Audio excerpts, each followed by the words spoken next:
Due date for payment of tax.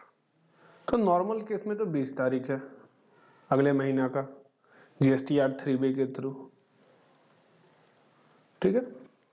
ये हम लोग जानेंगे QRMP में क्या होगा, ये समझेंगे।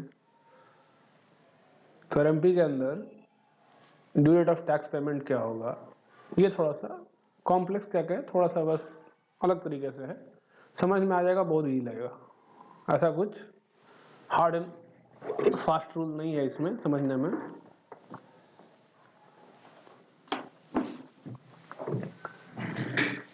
तो लिखता क्या है कि every registered person who is required to furnish a return under subsection 1 other than the person referred to in ruler thereto और सबसेक्शन 3 और subsection 5 shall pay to the government a tax due as per such return not later than last date on which he is required to furnish such return. However, every registered person, simply कहने का मतलब हुआ कि GSTR 3B का जो due date है उस दिन जमा करना होता है। लेकिन जो रजिस्टर्ड पर्सन है जो QRMP के अंदर फॉल कर रहा है वो कैसे जमा करेगा, तो उसके लिए मैनर बताया गया। क्या मैनर है? An amount equal to tax due taking into account inward and outward supply of goods and service tax for both ITC avail tax payable and such other particular during a month। समझ में नहीं आया, समझेंगे नीचे, ठीक है। In lieu of the amount referred to in clause A, an amount determined in such manner and subject to such condition and restriction as may be prescribed। क्या prescribed है, क्या तरीका है, नीचे में बताया गया है, ठीक है। अब due date of payment of tax in respect of a person required to file monthly, जिसको मंथली GSTR 3B, तो GSTR 3B में पे करता है 20 तारीख, GSTR 5 13 तारीख, GSTR 7 10 तारीख। मैंने TDS काटे हो तो जमा करना है ना, तो टैक्स पेमेंट है ना एक तरह से। तो GSTR 7 10 तारीख, GSTR 5 में 13 तारीख था, GSTR 3 में 20 तारीख। Are linked with due date of filing of such return. The last date of filing such return are also the due date for payment of tax. मैं जो लास्ट डेट है आपका रिटर्न फाइलिंग का GSTR 3B का, GSTR 5 का, GSTR 7 का, वही आपका ड्यू डेट है टैक्स पेमेंट का। ये स्टेटमेंट खत्म हो गया। लेकिन QRMP स्कीम वाला क्या करे? उसके केस में GSTR 3B पहले 2 मंथ में तो भरना नहीं है, मतलब अप्रैल और मई में नहीं भरना, तो भरना कब है उसको? जून में 3B भरना है, तो टैक्स कब जमा करें? जून में जाके। ना ऐसा नहीं चलेगा। आपको बता रहे हैं कैसे जमा करना है, अप्रैल में भी जमा करना है, मई में भी जमा करना है, तो क्या जमा करना है, तो बताएगा क्या जमा करना है, कि नाम ही क्या है वो, क्वार्टरली रिटर्न, मंथली पेमेंट। तो पेमेंट तो मंथली मंथली ही होगा, जो भी टैक्स लायबिलिटी है जो आपका बन रहा है वो मंथली ही जमा करना है। करते नहीं हो अलग बात है, करना मंथली जमा है। QRMP का मतलब ही यही है, क्वार्टरली रिटर्न मंथली पेमेंट, जमा मंथली ही होता है। However, due date of payment of tax in respect of a person required to file quarterly GSTR 3B under QRMP scheme for a first 2 month, तो दिक्कत तो खाली पहला 2 महीना में है। जून में 3B जाएगा ही, तो वहां टैक्स पेमेंट हो ही जाएगा। तो every registered person under QRMP scheme shall pay the tax due for each of the first 2 months of a quarter by depositing the said amount in by 25th day of the month succeeding such month। तो बोला अगला महीना का 25 बना, अप्रैल का tax जमा करना है 25 मई तक, और मई का जमा करना है 25 जून तक जमा करना है। नहीं जमा करेंगे तो अभी कुछ नहीं हो रहा, पर लेट फी इंटरेस्ट वहां भी आता है, ठीक है। इंटरेस्ट लगता नहीं, अलग बात है, ये सिस्टम उसका ऑटोमेट नहीं हुआ अभी कि इंटरेस्ट लगाए आपको, पर इंटरेस्ट वहां भी आता है। वो अलग बात है कि सिस्टम वहां से अभी भी काम नहीं कर रहा, तो लोग क्या करते हैं कि सीधा जाके जून में जमा करते हैं टैक्स का पेमेंट, पर ऐसा करना नहीं है, गलत है। वैसे in case of registered person paying tax under composition scheme the due date for payment of tax and filing of GSTR 4 is delinked while GSTR 4 for financial year required to file 30th of April of the following financial year. Tax कब जमा होता है? 18 तारीख को हर महीना का, मैंने हर महीने के नेक्स्ट मंथ में 18 तारीख को। मैं अप्रैल का जमा करना है कंपोजिशन स्कीम में, तो CMP 08 में फाइल कर सकता हूँ 18 तारीख को। कब? मई में 18 मई को जमा कर सकता हूँ, ड्यू डेट है। बाकी GSTR 4 में रिटर्न जाता है, तो CMP 08 था क्या? बेसिकली चालान का स्टेटमेंट है एक तरह से। NRTP और casual taxable person required to make advance deposit. Obvious सा बात है, NRTP को भी एडवांस पैसा देना पड़ता है रजिस्ट्रेशन लेने के पहले, और CTP को भी रजिस्ट्रेशन लेने के पहले पैसा देना पड़ता है।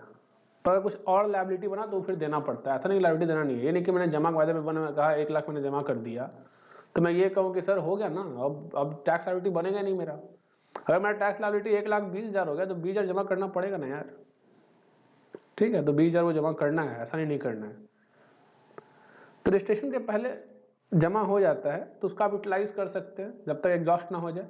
जैसे ही एग्जॉस्ट हो जाएगा तो फिर आपको एक्स्ट्रा पैसा जमा करना पड़ेगा। Every registered person required to furnish returns and discharge their liability toward tax, interest, penalty, fee or any other amount payable under GST law by debiting the electronic cash ledger, electronic credit ledger। अब electronic credit laser का use सिर्फ और सिर्फ tax के लिए होगा, पता है हमें। इलेक्ट्रॉनिक कैश लेजर का यूज इंटरेस्ट, पेनल्टी, फी, एनी अदर अमाउंट साथ ही साथ टैक्स के लिए भी हो सकता है। अब क्यूआरएमपी में आते हैं। बोल तो दिया क्यूआरएमपी में कि जो भी है पहला 2 मंथ जो है जैसे अप्रैल और मई है, तो अप्रैल का 18 अप्रैल का क्या था 18 था 25 सॉरी अप्रैल का 25 मई तक और मई का 25 जून तक टैक्स जमा करो। पर जमा क्या करे, सवाल आया। तो जीएसटीआर 3 में तो पता था कि हाँ मेरा जीएसटीआर 1 में आउटवर्ड सप्लाई हमने दिखाया, तो जीएसटीआर 3 में जो टैक्स लायबिलिटी आईटीसी माइनस करके बचा वो टैक्स लायबिलिटी हम जीएसटीआर 3 के थ्रू जमा करते थे। ठीक, 20 तारीख को। यहाँ क्या जमा करें, हमने आईएफएफ में कोई वैल्यू नहीं दिखाया, आईएफएफ में हमने नील फाइल कर दिया। आईएफएफ ये कहा गया था, मैंने फाइल ही नहीं किया, तो 13 तारीख खत्म हो गया अगला महीना का, आईएफएफ फाइल नहीं किया, तो टैक्स जमा क्या करना है, दिक्कत था, पर जमा तो करना है। तो बोला गया कि फर्स्ट मंथ और सेकंड मंथ का जो भी ड्यू डेट है, ठीक है, the month of the quarter by deposit tax due in GST PMT 06। GST PMT 06 कुछ नहीं है, वही चलान का फॉर्म का नाम है। ठीक है, तो चलान जमा करते हो ना, जहाँ पे आता है एनी अदर पेमेंट और क्यूआरएमपी वाला सवाल पूछता है, तो वही है। ठीक है, सिर्फ एसेस टैक्स और एनी अदर पेमेंट पूछता है वहाँ पे, तो जीएसटी पीएमटी 06 उसी का नाम है, कोई फर्क नहीं पड़ रहा। वो पैसा जाएगा कैश लेजर में, पड़ा रहेगा। 25 तारीख को अगर पैसा डाल भी दोगे ना, मैंने अप्रैल में कुछ टैक्स लायबिलिटी है, 25 को मैंने डाल दिया क्योंकि क्यूआरएमपी के अंदर था, कुछ नहीं, वो जा करके तुम्हारा कैश लेजर में दिखता रहेगा। यूटिलाइज कब होगा, जब जीएसटीआर 3 यूज होगा। यूटिलाइजेशन कैसे हो सकता है, यूटिलाइजेशन सिर्फ और सिर्फ जीएसटीआर 3 के थ्रू ही हो सकता है, कैश लेजर के बैलेंस का भी और क्रेडिट लेजर के बैलेंस का भी। ठीक है, बाकी ये कमिश्नर दिस डेट्स को छोड़ दो, कोई मतलब नहीं इसकी खाते। अब जमा क्या करना है, सवाल आता है ये। तो for the first month take into account the balance electronic cash ledger, for second month of quarter take into account the balance electronic cash ledger excluding the tax due for the first month. कहा क्या, नहीं समझ में आया। कहा ये कि पहला महीना अगर क्वार्टर का है तो अकाउंट में लोग क्या बैलेंस पड़ा हुआ है कैश लेजर में। फॉर एग्जांपल अगर तुम जुलाई के वाले महीने, जुलाई अगस्त सितंबर वाले क्वार्टर में हो, तो देखो कि जब पहला महीना में जुलाई का जो महीना है उसमें कितना पैसा पड़ा हुआ है कैश लेजर में, नहीं समझा। जुलाई के महीने में कितना कैश लेजर में पैसा पड़ा हुआ है। ठीक है, पर दूसरे महीने में आओगे तो सिर्फ ये मत देखो कि जब कितना पैसा पड़ा हुआ था अगस्त के महीने में कैश लेजर में, साथ ही साथ ये भी देखो कि कितना टैक्स ड्यू था जुलाई का, नहीं समझे। बाय द वे जुलाई के महीने में मेरे पास 10,000 पड़ा हुआ था और मेरा जुलाई का लायबिलिटी 5,000 था। तो बेसिकली अगर रिटर्न सही से भरा होता हमने, मतलब कि क्यूआरएमपी में नहीं होते हम, तो मेरे कैश में बचता क्या, मात्र 5,000 नहीं बचता ना। लेकिन क्योंकि क्यूआरएमपी के अंदर है तो मेरा कैश लेजर में अभी भी 10,000 दिख रहा होगा, लेकिन मुझे मालूम है कि मैंने जुलाई का इनवॉइस भले नहीं चढ़ाया हो, पर जुलाई का लायबिलिटी है 5,000, तो मेरे पास बचा क्या हुआ है 5,000। तो वही चीज का कैश लेजर का बैलेंस देखो एक्सक्लूड करके जो टैक्स ड्यू है पहला महीना का। लोग टैक्स ड्यू पहला महीना कैसे पता चलेगा, अरे तुम सप्लायर हो, तुमको पता नहीं क्या बेचा है, क्या सप्लाई किया तुमने उस महीना में, पता ना जुलाई में क्या क्या क्या सामान बेचा है।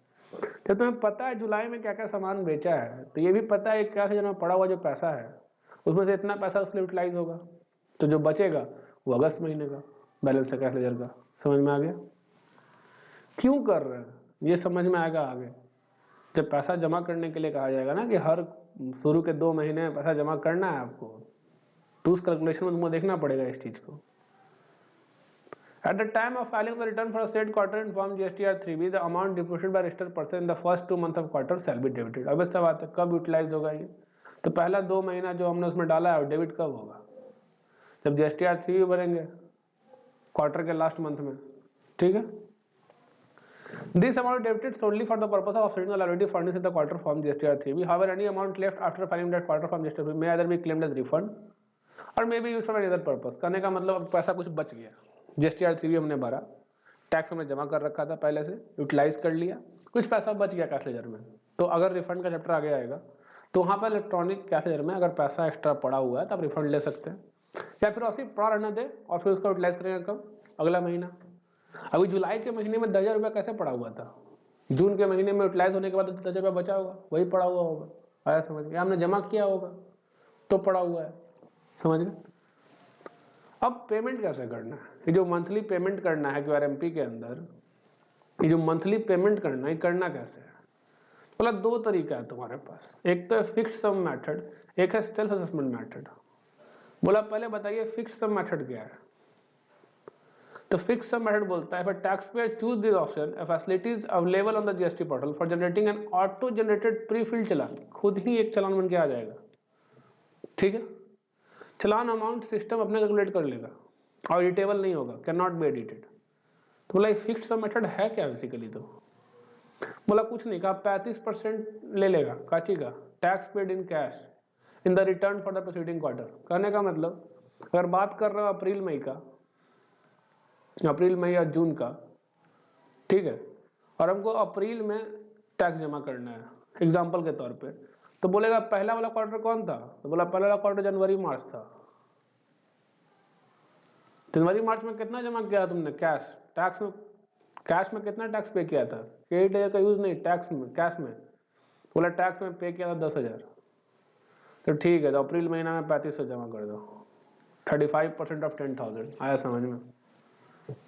For the preceding quarter 35% of tax paid in cash, cash में जमा किया था, वो नहीं जो क्रेडिट लेटर से पे किया था, कैश में जमा किया था उसका 35%। या फिर tax liability paid in cash in the return for the last month of immediately preceding quarter, the return was furnished monthly. लेकिन अगर ऐसा केस है कि जनवरी मार्च में क्यूआरएमपी में नहीं था, जनवरी मार्च में मंथली स्कीम में था, तो मार्च के महीने में कितना टैक्स जमा किया था, बोला 10,000, क्या बोल दो 50,000, इसका क्या, तो ये जमा करो, नहीं समझे। अगर शुरू से ही क्यूआरएमपी स्कीम में थे तो कहा पिछला क्वार्टर का जो भी टैक्स कैश में जमा किया था उसका 35%, ठीक है।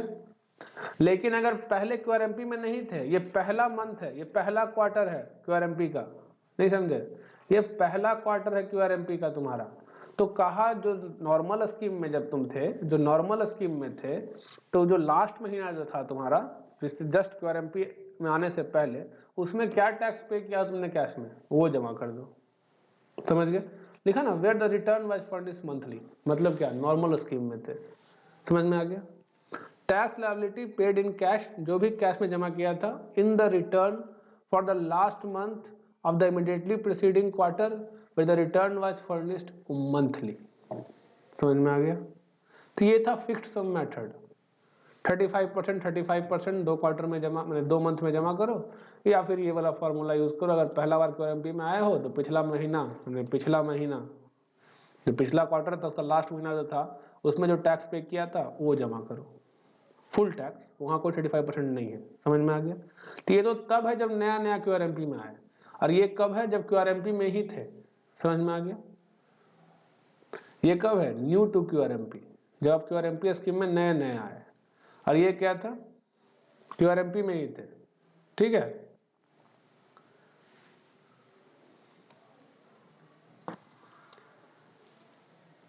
अब देखो एग्जाम्पल से बताया तुमको, पिछला महीना भी क्वार्टरली वाले में थे, मतलब क्यूआरएमपी स्कीम में ही थे, तो क्या किया, बोला देखो जनवरी मार्च में 100 रुपया सीजीएसटी जमा किए थे कैश में, 100 रुपया जीएसटी जमा किए थे, 500 रुपया जीएसटी जमा किए थे, 50 रुपया सेस जमा किए थे कैश में।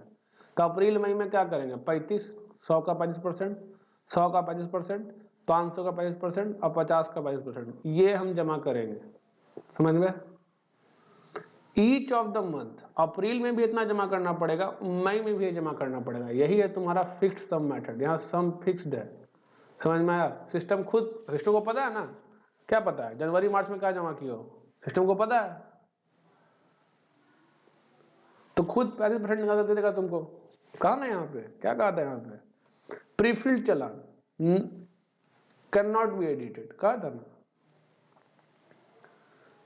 तो ये जैसे ही उसमें जाओगे फिक्स्ड सम मेथड में, अपने आप चालान जनरेट करके दे देगा। बोलो सर कुछ जमे नहीं किए थे, तब क्या करेगा? ऐसा भी कर सकते हो कि सर पिछला क्वार्टर में कुछ जमे नहीं किए, अब बताइए, देखते हैं क्या उसका बताता है। ये भी तो हो सकता है ना, कुछ जमे नहीं किए तब क्या होगा, तो कुछ पता नहीं लगता, कुछ एक्ट लिखा ही नहीं इसके बारे में। अगर हम कुछ जमा ही नहीं किए जनवरी मार्च में, मैं जनवरी से लेकर मार्च में टैक्स कैश में कुछ पे ही नहीं किए टैक्स का पेमेंट, मैंने इलेक्ट्रॉनिक कैश लेजर से कुछ पेमेंट किए ही नहीं है टैक्स का, तब क्या होगा? जीरो है, ईवी जीरो है, ईवी जीरो है, जीरो है। किए हैं पेमेंट, इलेक्ट्रॉनिक क्रेडिट लेजर से किए हैं, ठीक है। तो ये तो कहा नहीं कि इससे पेमेंट कैसे लिया जाएगा, कैश में किए उससे लिया जाएगा, ठीक है। तो अगर जीरो है तो कोई दिक्कत नहीं, तो कुछ जमा नहीं करना है, अगर फिक्स्ड सम मेथड को फॉलो कर रहे हैं तो। अगर तुम नया आया है क्यूआरएमपी में, पहले क्यूआरएमपी में नहीं था, तो मार्च के महीने में, पहले पिछला क्वार्टर क्या था, अप्रैल मई के पहले क्वार्टर कौन था, मार्च। तो मार्च में क्या टैक्स जमा किया, 50 50 80 जीरो, तो पूरा यहाँ भी अप्रैल में 50 जमा करो, मई में भी 50 जमा करो, अप्रैल में 50 जमा करो आईजीएसटी, मई में भी करो 80 रुपये आईजीएसटी करो, और मई में भी 80 रुपये आईजीएसटी करो जमा। ये है तुम्हारा फिक्स्ड सम मेथड। उसका बोला however no such amount may be required to be deposited, बोला ये सब करने की जरूरत नहीं पड़ेगा। कब? अगर जो पहला महीना मैंने अप्रैल जो है मान लो, या फिर कोई भी क्वार्टर का, जुलाई का जुलाई है, या फिर अक्टूबर नवंबर अक्टूबर है, ठीक है। अगर तुम्हारा बैलेंस जो है इलेक्ट्रॉनिक कैश लेजर में पहले से है, इलेक्ट्रॉनिक क्रेडिट लेजर में पहले से है, और वो कितना है, एडुकेट है for tax liability for a said month, या फिर टैक्स लायबिलिटी तुम्हारा जीरो बन रहा है, मतलब कहने का मतलब मान लो 5000 का टैक्स लायबिलिटी, तुमको मालूम है कि 5000 रुपये मेरा टैक्स लायबिलिटी बन रहा है, ठीक है। लेकिन तुम्हारे कैश लेजर में पड़ा हुआ है 2500, तुम्हारे क्रेडिट लेजर में पड़ा हुआ है 2500, तो उस केस में तुमको नहीं जमा करना है। आया समझ में?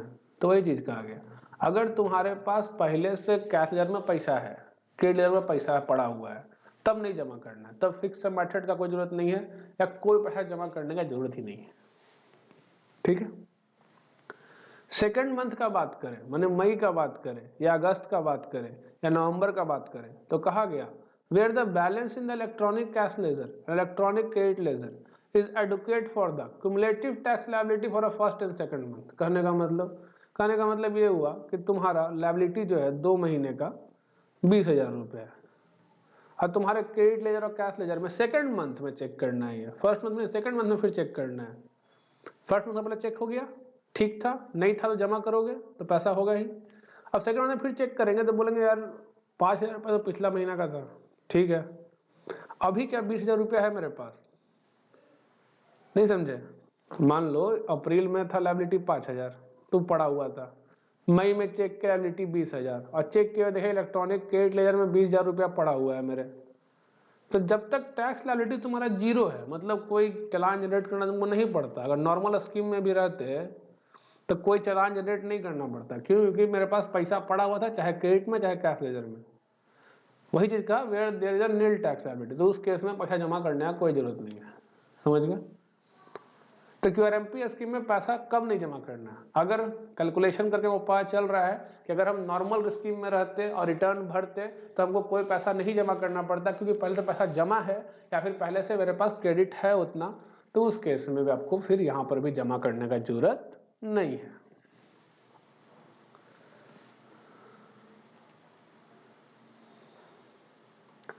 Monthly tax payment through this method would not be available to those registered person who have not filed the return for a complete tax period preceding such month. ठीक है। A complete tax period tax period in which a person is registered from the first day of tax period till the last day of a tax period. वही बकवास है। मतलब ये वाला जो method था आपका फिक्स सम मेथड आपके पास अवेलेबल नहीं होगा। कब? अगर आपने रिटर्न नहीं फाइल किया है किसी भी महीना का, ठीक है, उसके पहले किसी भी मंथ का नहीं किया है तो, समझ गए। अब इस सेल्फ असेसमेंट क्या है, सबसे इजी मेथड है। इसमें बोला अपने से अंदाजा लगाओ कि तुम्हारा टैक्स लायबिलिटी क्या है, तो बोला भाई टैक्स लायबिलिटी 1 लाख रुपया है अप्रैल के महीने का। फिर बोला तुम्हारे क्रेडिट लेजर में कितना पैसा है, बोला 80,000 रुपया है। तो बोला ठीक है तो 20,000 जमा कर दो। आया समझ में? ये है तुम्हारा सेल्फ असेसमेंट मेथड। मैं नॉर्मल मेथड, अगर GSTR 1 भर रहे होते और GSTR 3 भी भर रहे हो तो नॉर्मल स्कीम में, तो जो काम हम लोग करते वही चीज है सेल्फ असेसमेंट मेथड। क्यों कहा गया ना, QRMP, मंथली पेमेंट चाहिए टैक्स का, रिटर्न भरना अपना क्वार्टरली, पेमेंट हमको आज दो। समझ गए? तो यही है सेल्फ असेसमेंट मेथड में, कुछ नहीं करना है। अगर मेरा 1 लाख का टैक्स लायबिलिटी था, मेरे क्रेडिट में 80,000 रुपये पैसा पड़ा हुआ है, तो हम बस 20,000 रुपये जमा करेंगे। और समझ में आ गया? तो फिक्स सम मेथड थोड़ा कंफ्यूजिंग होता है, 35% ये वो दिस एंड दैट, कोई दिक्कत नहीं। बस याद रखो 35% जमा करना है, पिछला क्वार्टर जो भी जमा 35%। अगर नए हैं स्कीम में तो लास्ट मंथ में जो हुआ था उसका पूरा पैसा 100%। ठीक है?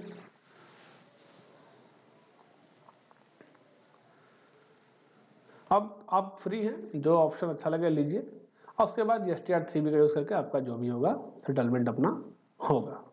ठीक है? ऊपर अगर एक्सेस जमा हो गया तो रिफंड क्लेम कर सकते हैं, पर रिफंड कब क्लेम करिएगा? GSTR 3 भी भरने के बाद। अब इंटरेस्ट का बात आया। अगर हम फिक्स्ड सम मेथड ऑप्ट किए तो हो सकता है ना सर कि मेरा लायबिलिटी ज़्यादा था, लेकिन फिक्स्ड सम मेथड ऑप्ट करने के कारण बस 35% जमा करना पड़ा। नहीं समझे? मान लो कि मैं पहले से QRMP में था और पिछला महीना मैंने 10,000 रुपये टैक्स, मैंने पिछला क्वार्टर 10,000 रुपये टैक्स के रूप में जमा किया था। इसका 35% अप्रैल के महीने में जमा करूंगा। इस क्वार्टर में मैंने 3500 रुपये जमा किया, लेकिन अप्रैल का कैश में जो टैक्स लायबिलिटी था, क्योंकि इंटरेस्ट किस पे लगता है, वो लायबिलिटी जो कैश में जमा करना हो उसी लगता है ना। तो अप्रैल में सर मैं, लेकिन टैक्स लायबिलिटी 5,000 था, लेकिन मैंने फिक्स्ड सम मेथड ऑप्ट किया तो 3500 ही जमा करना पड़ा। तो 5,000 रुपया तो भैया 1,500 रुपये तो कम जमा किया सर मैंने। ऐसा सैट वाले में नहीं हो सकता, सेल्फ असेसमेंट टैक्स वाले मेथड में ऐसा चीज नहीं हो सकता, वहां पे मुझे पूरा जमा करना पड़ता। ठीक है? तो ये 1,500 पे क्या इंटरेस्ट लगेगा, पुराना ना, कोई दिक्कत नहीं है। अगर आप सेल्फ ने फिक्स सम मेथड ऑप्ट किए हैं और ऐसा केस आपका आ गया कि नहीं आपको उसके कारण 3500 ही जमा करना पड़ा, तो कहा गया कि इंटरेस्ट नहीं लगेगा। ठीक है? इस 1,500 पे इंटरेस्ट नहीं लगेगा। क्यों नहीं लगेगा?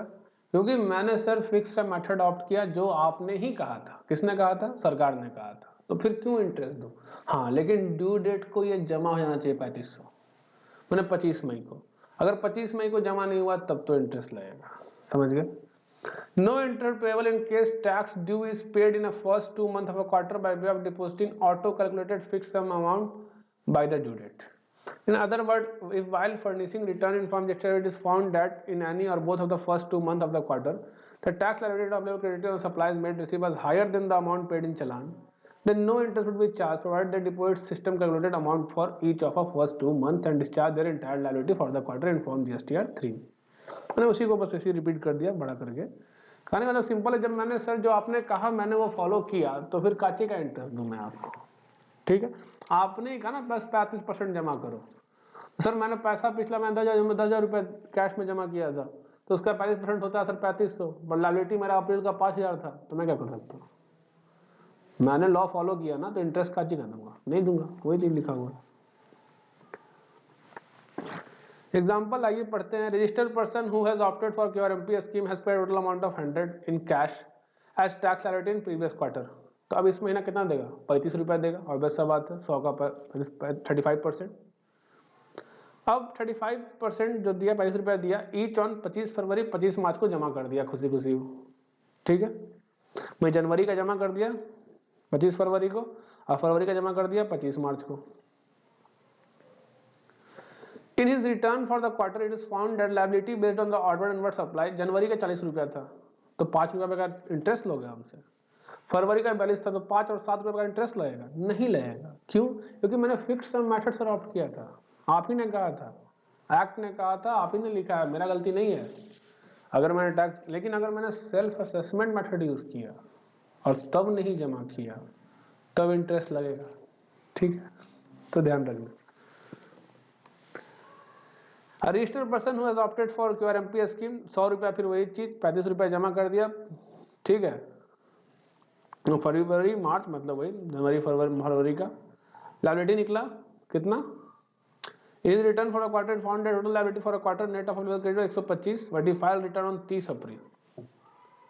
अब इंटरेस्ट पेबल होगा 55 रुपये पे, क्यों पेबल होगा, ठीक है, फॉर अ पीरियड में due date of quarterly just 30 April. पर जो इंटरेस्ट लगेगा वो कब से कब का लगेगा, इस 35 पर नहीं लगेगा। वो इस कारण से लग रहा है क्योंकि GSTR 3 भी हमको भरना कब था, 20 अप्रैल तक, पर हमने भरा नहीं 20 अप्रैल तक, नहीं भरा ना, भरा कब 30 अप्रैल को, तो 20 अप्रैल से 30 अप्रैल तक इंटरेस्ट लगेगा। आया समझ में? तो ये 55 रुपये जो इंटरेस्ट लग रहा है ये इसलिए लग रहा है क्योंकि मैंने 20 तारीख को स्टेट 3 भी नहीं भरा, इसलिए लग रहा कि मैंने यहाँ पे टैक्स जमा कर दिया था। मैंने तो आपका जो फिक्स मेथड है फॉलो किया, मैंने एक्ट फॉलो किया, तो मुझ पर इंटरेस्ट नहीं लगेगा। लेकिन अगर मैंने within due date return file नहीं किया तो अब तो इंटरेस्ट लगेगा ना। पर यही चीज इंटरेस्ट कब से कब का लगेगा, 20 अप्रैल से 30 अप्रैल तक लगेगा, ठीक है। अब अगर सेल्फ असेसमेंट टैक्स वाला मेथड अडॉप्ट किया तब क्या होगा, तो interest amount would be payable as per the provision section 50, काम खत्म। उस केस में तो आपको नॉर्मल में आ जाएगी। अब आपने क्यों नहीं जमा किया, आपने दूसरा ऑप्शन ऑप्ट किया था, नॉर्मल स्कीम की तरह था। अगर आप रेगुलर में होते तो यही काम करते, बस रिटर्न नहीं भर रहे हैं लेकिन टैक्स पेमेंट कर रहे हैं, यही तो फर्क है खाली QRMP में। है क्या फर्क? रेगुलर में क्या था, रिटर्न भरते हैं और पेमेंट करते हैं, रिटर्न प्लस पेमेंट। QRMP में क्या है, रिटर्न नहीं भरे बस पेमेंट कर देना है। लेकिन तो आपने पेमेंट नहीं किया तो इस केस में तो नेट ऑफ ITC जो भी टैक्स पेड इन कैश है उस पर इंटरेस्ट लगेगा, एज इट इज लगेगा, ठीक है। कैसे पे करिएगा, GSTR 3B के थ्रू करिएगा।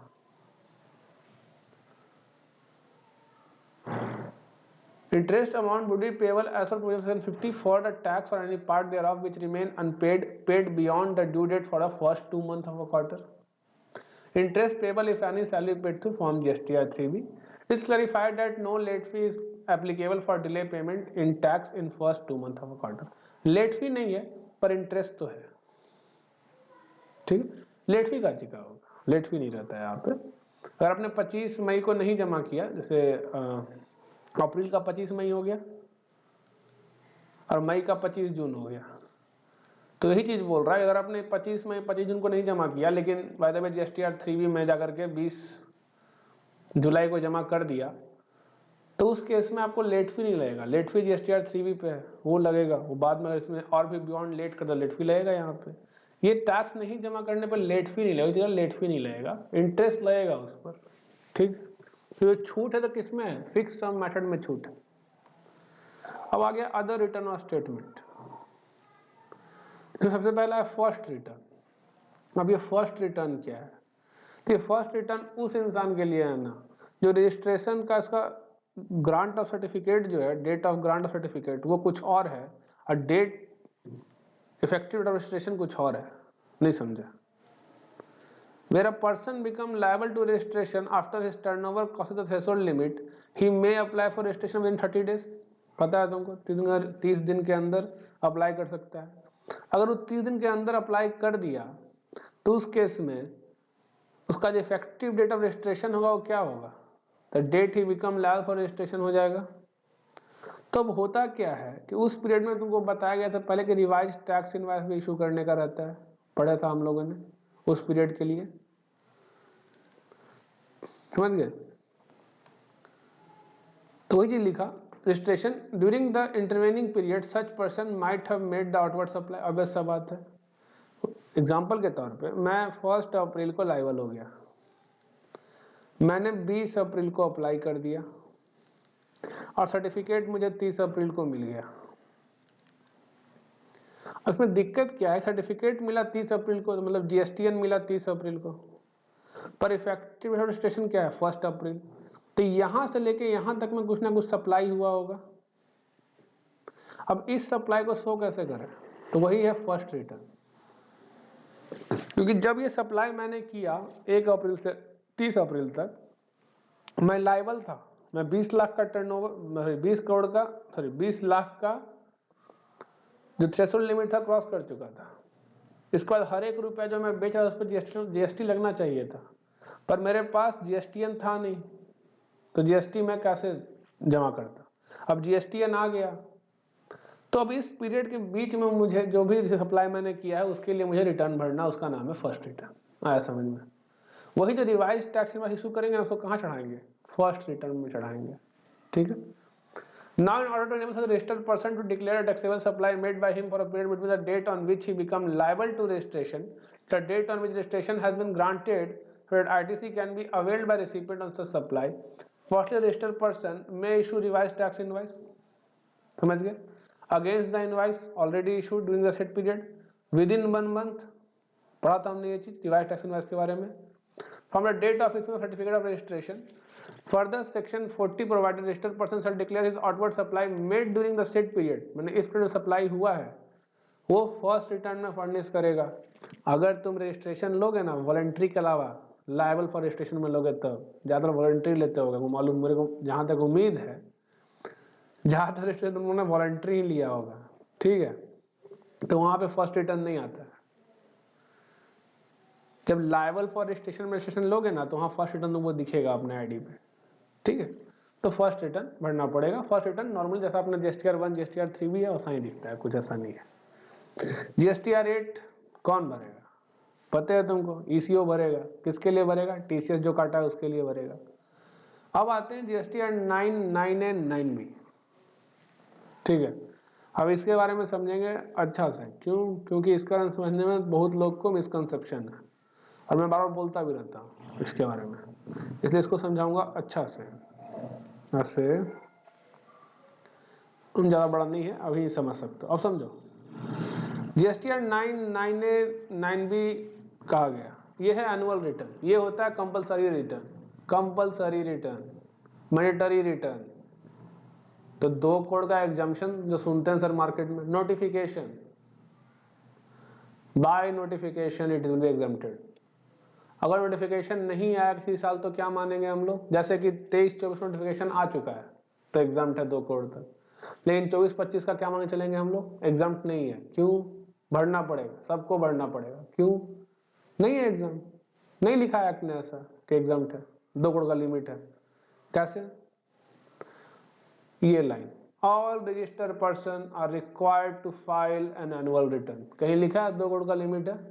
कहीं लिखा है 2 करोड़ का लिमिट है? तो जीएसटीआर 9, 9A या 9B क्या हुआ आपका? मैंडेटरी रिटर्न, एनुअल रिटर्न है। जितना आपने 12 महीना सब भरा है उसका एक सिंगल रिटर्न, एनुअल रिटर्न। ये कंपलसरी है, सबको भरना है। किनको नहीं भरना है? इनको नहीं भरना है, सीटीबी को नहीं भरना है, एनआरटीबी को नहीं भरना है, आईएसडी को नहीं भरना है, जो टीडीएस काटते हैं, टीसीएस काटते हैं, उनको नहीं भरना है। नहीं समझा? जिन्होंने रजिस्ट्रेशन ले रखा है as casual taxable person, as non resident taxable person, as ISD, as tax deductor, as tax collector, इनको नहीं भरना। समझ में आ गया? The commissioner may on the information of council by notification exempt any class। अब यही जो नोटिफिकेशन आता है यही आता है हर बार 2 करोड़ का। इस साल आ चुका है तो खुश रहो, अगला साल नहीं आएगा तो फिर भरना पड़ेगा। ड्यू डेट क्या है? 31 दिसंबर। 31 दिसंबर। अब what is the prescribed form for annual return? The annual return is to be filed electronically in form GSTR 9 through a common portal। पर जो कंपोजिशन ले GSTR 9 भरना पड़ता है, पर 9 कुछ है नहीं, GSTR 4 ही भरा था। 9 तो कभी दिखेगा नहीं। ठीक है ना, GSTR 9 उसका नाम रखा है, 9 कहीं दिखता नहीं है, 4 ही रहता है, वही भराता है,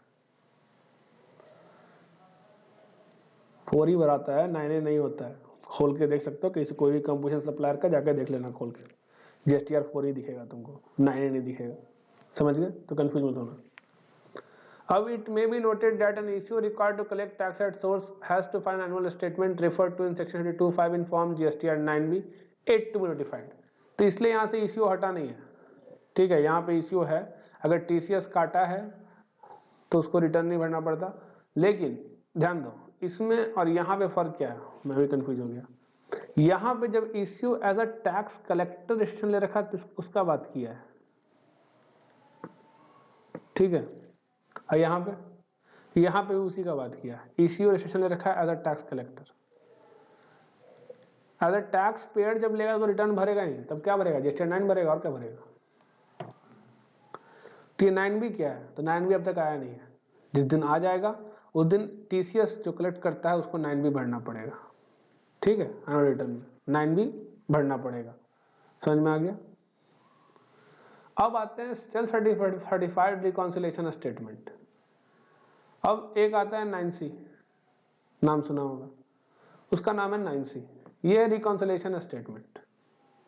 जो तुमने वैल्यू डिक्लेयर किया एनुअल रिटर्न में और जो तुमने वैल्यू डिक्लेयर किया एनुअल फाइनेंशियल स्टेटमेंट में, ये दोनों को रिकॉन्साइल करना है। हो सकता है ना कि मैंने कुछ साल के अंत पे सेल किया, ठीक है, या मेरा इंड एयर्स या अकाउंटिंग स्टैंडर्ड ऐसा कहता है कि रेवेन्यू रिकॉग्नाइज अभी नहीं होगा, तो मैंने सेल रिकॉर्ड नहीं किया, पर जीएसटी कहता है कि टाइम ऑफ सप्लाई के हिसाब से इसका जीएसटी का पेमेंट अब ये होगा, अब ये करो, है ना। एडवांस पेमेंट फॉर सर्विस बोलेगा अब ये रिकॉर्ड करो। पर तुमने अगर एएस पढ़ा हुआ तो बात हुआ, अगर एडवांस पेमेंट फॉर सर्विस और ये सर्टेन नहीं है, मैंने रिफंडेबल अगर सर्विस अथी नहीं होता तो आप रिकॉर्ड नहीं कर सकते हो। तो अकाउंटिंग असेसमेंट चलेगा किसके हिसाब से, एएस के हिसाब से, इंड एएस के हिसाब से, और ये चलेगा जीएसटी के हिसाब से।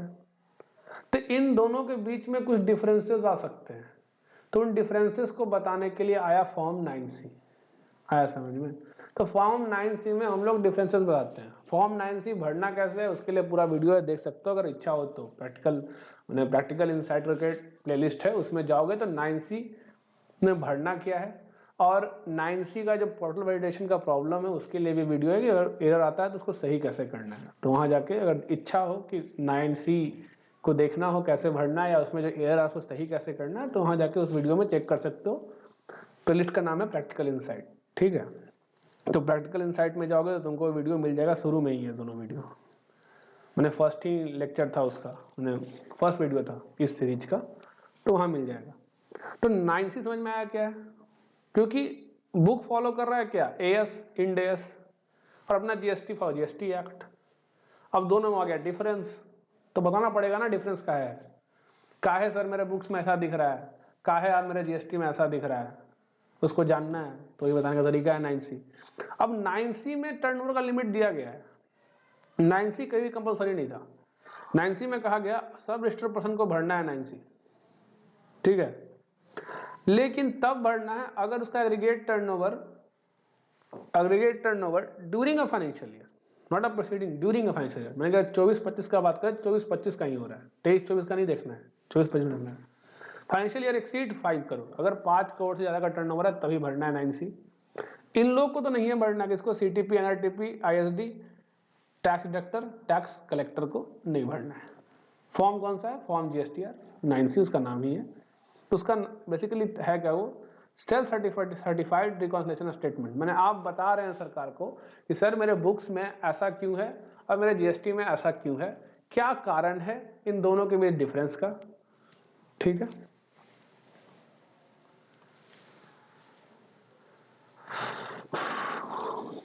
Exemption from the requirement of furnishing annual return, including self-certified reconciliation statement. The Department of Central State Government or a local authority whose books of account are subject to audit by CAG इसका audit करता है, CAG इसका audit करता है, और an auditor appointed for the auditing the accounts of local authority under any law for time being in force और exempt, वो दोनों लोग exempt है 9 और 9C फाइल करने से। समझ में आ गया। जीएसटी 9 और 9C फाइल करने से एग्जाम्प्ट है। कौन एग्जाम्प्ट है, गवर्नमेंट यूनिट, ठीक है, जिनका ऑडिट कौन करता है, CAG, या फिर लोकल अथॉरिटी जिनका ऑडिट होता है under the any law for timing in force. अब मैक्सिमम टाइम लिमिट क्या है, हर जगह 3 साल है, इसके बाद फाइल नहीं कर पाओगे, ठीक है। Maximum time limit up to which registered person can furnish an annual return for financial year 3 year from due date. मैंने 31 दिसंबर खत्म हो गया, 31 दिसंबर जोड़ो कब हो जाएगा, अगर इसका जोड़े 23-24 का, तो 31 दिसंबर 2024 को खत्म हो गया, तो 3 साल, तो 25, 26, 27, 31 सितंबर 2027 तक मैं फाइल कर सकता हूँ क्या, एनुअल रिटर्न, किसका, 23-24 का, ठीक है।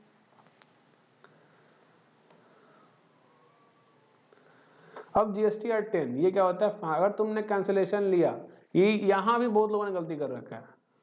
अगर तुमने कैंसिलेशन लिया तुम्हारा काम वहीं खत्म नहीं, का ऑर्डर आ गया, चाहे वो कैंसिलेशन सुओ मोटो हो, मतलब खुद ही कर दिया हो कमिश्नर ने, या फिर वॉलेंटरी हो, मैंने आपने लिया हो कैंसिलेशन अपने मन से।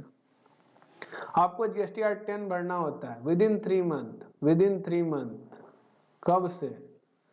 फ्रॉम डेट ऑफ कैंसिलेशन और date of order of cancellation, जो भी लेटर हो, ठीक है। हो सकता है डेट ऑफ कैंसिलेशन पहले हो तो उससे वहां से लेना है, या date of order of cancellation वो हो। कहने का मतलब देखो, कैंसिलेशन ऑर्डर आया बाद में, मान लो तुम्हारा आज 21/12/2024 को, उस ऑर्डर में लिखा हुआ है तुम्हारा सेशन कैंसिल कब से है, तो बोला 6 सितंबर 2024। तो पहले क्या आ गया, समझ में आया? तो ये दिक्कत होता है। तो वही चीज कहा गया within 3 month of date of cancellation और date of order of cancellation which is later, sorry पहले नहीं, जो बाद में हो। क्यों? क्योंकि अगर ये ऑर्डर आ गया कि 21 तारीख को ऑर्डर आया, अब बोला कि 6 तारीख मैंने 6 सितंबर से तुम्हारा कैंसिलेशन कैंसिल है, इफेक्टिव डेट ऑफ कैंसिलेशन 6 तारीख है, तो सर 3 महीना तो पार हो चुका है। तो इसलिए तुम्हारे सुविधा के लिए दिया गया जो बाद में हो, या तो ऑर्डर बाद में आया तो वहां से 3 महीना, या तो इफेक्टिव डेट ऑफ कैंसिलेशन बाद में है तो वहां से 3 महीना। जैसे 21 तारीख को ऑर्डर आया कि तुम्हारा रजिस्ट्रेशन 30 दिसंबर से कैंसिल हो जाएगा, तो यहां से 3 महीना, ठीक है। अब GSTR 11 किसके लिए है? तो GSTR 11 है यून होल्डर के लिए, ठीक है। Every person who has been issued an unique identity number is required to file inward supply in form GSTR। Inward supply ध्यान देना, इनवर्ट सप्लाई GSTR में भरना पड़ता है। क्यों? क्योंकि यून होल्डर रिफंड क्लेम करता है।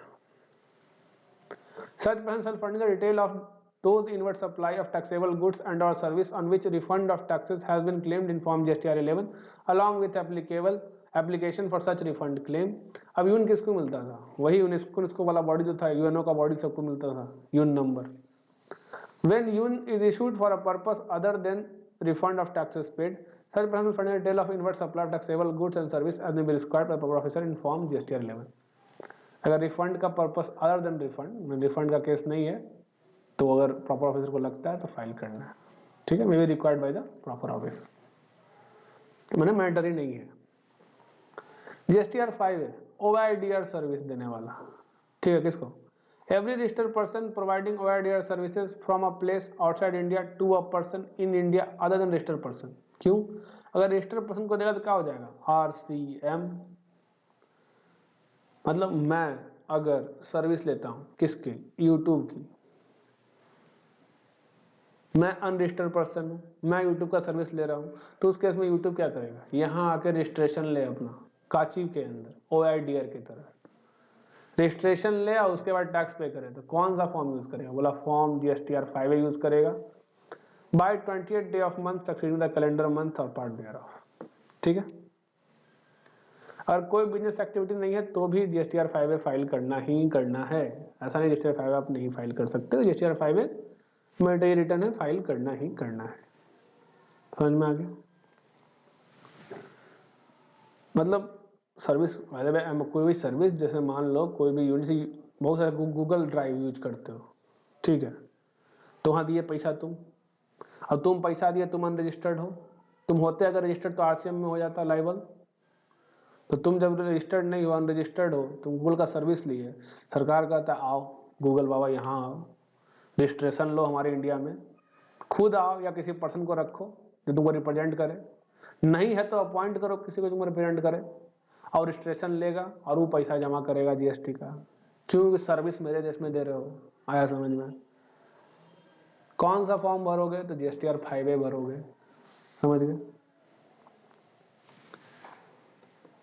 ये देखो, रजिस्ट्रेशन करने जाओगे GST में तो पूछेगा टैक्स पेयर हो, टैक्स डिडक्टर हो, टैक्स कलेक्टर हो, GST प्रैक्टिशनर हो, NRTP हो, यून वाला हो, यून वाला, इन लोग को यून मिलता है UIN, नोटिफाइड पर्सन हो, NRTP हो, नॉन रेसिडेंट हो पर ऑनलाइन सर्विस प्रोवाइडर OIDR वाले हो, ठीक है, OIDR वाले online service provider, non resident हो, ऑनलाइन मनी गेमिंग वाले हो, यहाँ रजिस्ट्रेशन लो। समझ में आ गया? तो यही चीज़ मैं तुम्हें बोल रहा था, अगर अदर टैक्स पेयर लेना पड़ता है टैक्स पेयर लो। ISD कहाँ जाएगा? अगर नोटिफाइड पर्सन में जाएगा, ISD जहाँ जाके ले लेगा, ठीक है। यहाँ पे एच डी दिखा नहीं रहा तो एस डी उसी में जाएगा, और कहाँ जाएगा। ठीक है, समझ गया, यही चीज़ था। अच्छा दिखा दूँ, थोड़ा मतलब क्लियर रहेगा रजिस्ट्रेशन कैसे लेता है अलग अलग थीम में। अब डिफ़ॉल्ट और डिले कर दिए रिटर्न फाइल करने में, तो क्या होगा।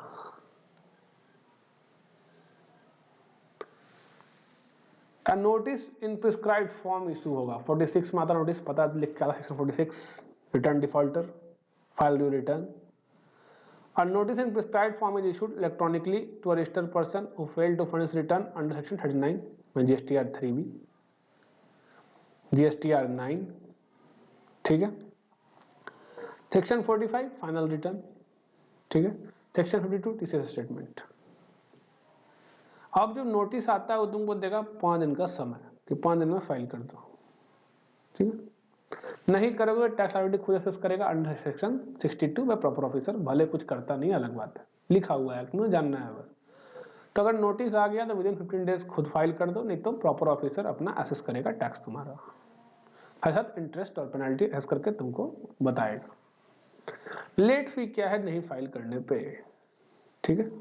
तो अगर हम statement of outward supply file नहीं करते, मैंने कहने का मतलब GSTR 1 इस पर लेट फी लगता है, ऐसा नहीं लगता है, लेकिन अभी नहीं लग रहा है, ठीक है, अभी नहीं लग रहा है। मैंने अभी जब भी फाइल करता हूँ तो अभी जनरली तो GSTR 1 पे लेट फी कभी आज तक जमा नहीं करना पड़ा हमें, ठीक है। GSTR 3B पे ही जमा करना पड़ता है। GSTR 3B में या फाइनल रिटर्न या टीसीएस स्टेटमेंट, ठीक है, लेट फी पे करना है हमें इन चीज़ों में। अब लेट फी क्या है, बोला गया 200 रुपया, मैंने 100 रुपया CGST, 100 रुपया SGST फॉर एवरी डे, हर दिन के लिए, मैक्सिमम 10,000 लेके, समझ गए, जो लोअर हो, कहने का मतलब मैक्सिमम 10,000 ही लगेगा, मतलब मैक्सिमम 50 दिन का लेट फी ही लगेगा हमें। 50 गुने 100 5,000, 50 गुने 100 5,000, समझ गए। हाँ इसी में आया है नोटिफिकेशन, वो नोटिफिकेशन में आया है कि नील रिटर्न रहेगा तो तुमको 1,000 लगेगा लेट फी मैक्सिमम, ठीक है। जनरली क्या होगा, ये होगा, एक्ट में ये है। It may be noted that a late fee paid by a registered person for delayed filing of a return or annual return under section 47 is with reference to only the CGST Act. An equal amount of late fee, अब इससे बात है CGST का बात खाली किया अपना, मेरा आप CGST लोग पढ़ रहे हैं तब से, SGST में वही इक्वल अमाउंट बस लगेगा, यही चीज़ बोलना चाह रहा है। अब रैशनलाइजेशन ऑफ लेट फी, अच्छा वो भी है अपने चैप्टर में, rationalisation of late fee for delayed filing of form GSTR 1 3B 4 7 9. The late fee can be waived off partly or fully by the central government. In this view of this, late fee for delayed filing of form GSTR 1 3B 4 7 9 has been rationalized. कैसे rationalize किया गया आइए देखते हैं। मैं normal act में तो ये कवर था 10,000 रुपया मैक्सिमम, ठीक, 100 रुपया पर डे, CGST 100 रुपया पर डे, SGST 200 रुपया मतलब पर डे।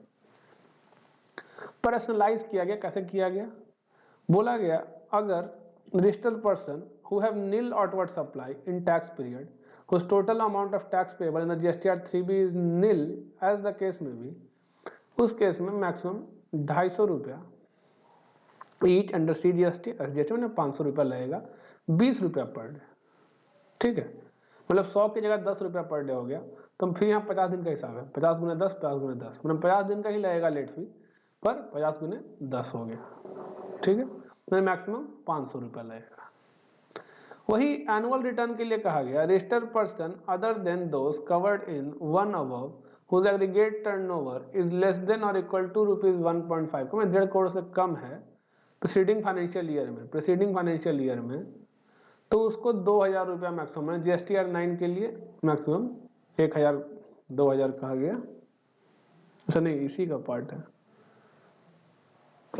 ठीक है, मतलब सबके लिए 3B 9 सबके लिए है। अगर 1.5 करोड़ से कम था पिछला साल तो आपको फिर सिर्फ 2,000 रुपया लगेगा, ठीक है, 1,000 रुपया उसमें 1,000 रुपया उसमें, मैंने 25 रुपया पर डे, ठीक है, 25 गुना 50 गुना 50 होगा ना यार, मैं भी कुछ गलत करता हूँ अभी, 40 डेज का हो गया, 40 डेज का तो मैक्सिमम 2,000 रुपया लगेगा, ठीक है, registered person other than those covered in one hour. अब registered person other than those covered in one hour whose AT in the preceding financial year is less than ₹5 crore but more than ₹1.5 crore, तो उसको बोला 5,000 रुपया maximum लगेगा, 50 रुपया per day. ठीक है, 2,500 रुपया CGST, 2,500 रुपया SGST। अब अगर 5 करोड़ के ऊपर है तो फिर वापस आ जाओ अपने नॉर्मल में 10,000 रुपया। ठीक है, 5,000 रुपया CGST, 5,000 रुपया SGST, 50 रुपया एवरी डे, जो भी लोअर हो। समझ गए? तो ये रैशनलाइज हुआ था, मतलब कम कर देगा था लेट फी लोगों के हिसाब से। 100 रुपया नहीं रहा, 50 रुपया पर डे हो गया। समझ गए? 100 रुपया नहीं है, 50 रुपया पर डे है। अगर 50 करोड़ से ज़्यादा है तो कंफ्यूज मत होना कि 100 नहीं है पर ये 10,000 हो गया, तो हाँ, तो यहाँ 100 दिन लगाएगा। ठीक है, 100 दिन नहीं, ज़्यादा ही लगेगा। निकालो ना यार, 5,000 भागे 25, 200 दिन। ठीक है, तो ये रैशनलाइजेशन हुआ। आया समझ में? कोई दिक्कत?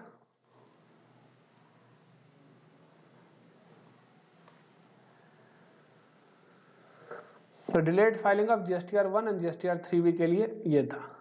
समझ गया? GSTR, अच्छा GSTR 3, ये 1 और 3 के लिए खाली था ये चीज। ठीक है, अब आते हैं 4 के लिए।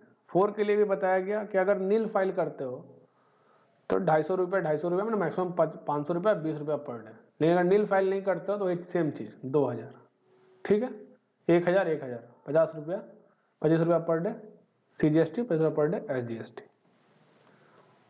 अब एनुअल रिटर्न में क्या कहा गया, वहां भी वही चीज है। अगर तुम्हारा 5 करोड़ से कम है तो बोला 50 रुपया पर डे, मतलब 25 रुपया, 25 रुपया। ठीक है, और उसके अलावा 0.4% ऑफ टर्नओवर इन स्टेट और यूनियन टेरिटरी। ठीक है, 0.02% CGST, 0.02% SGST। कहने का मतलब हुआ, मतलब कहना था टर्नओवर अगर 10 लाख है, 10 लाख का 0.04, अगर 5 करोड़ से कम है तो GSTR 9 अगर टाइम पे नहीं भरा तो। समझ गए?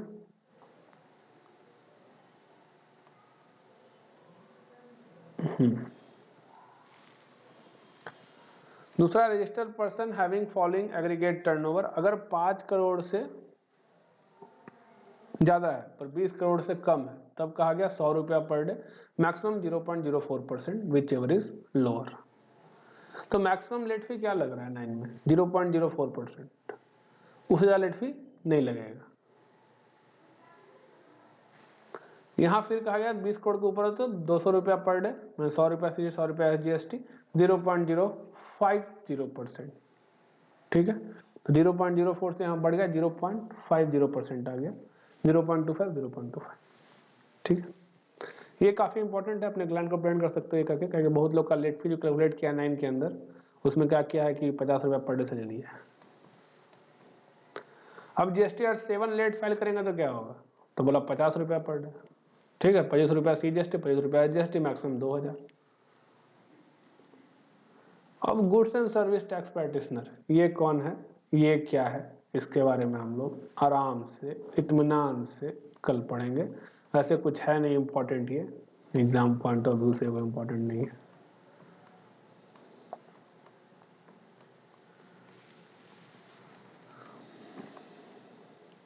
ठीक है, तो आज के लिए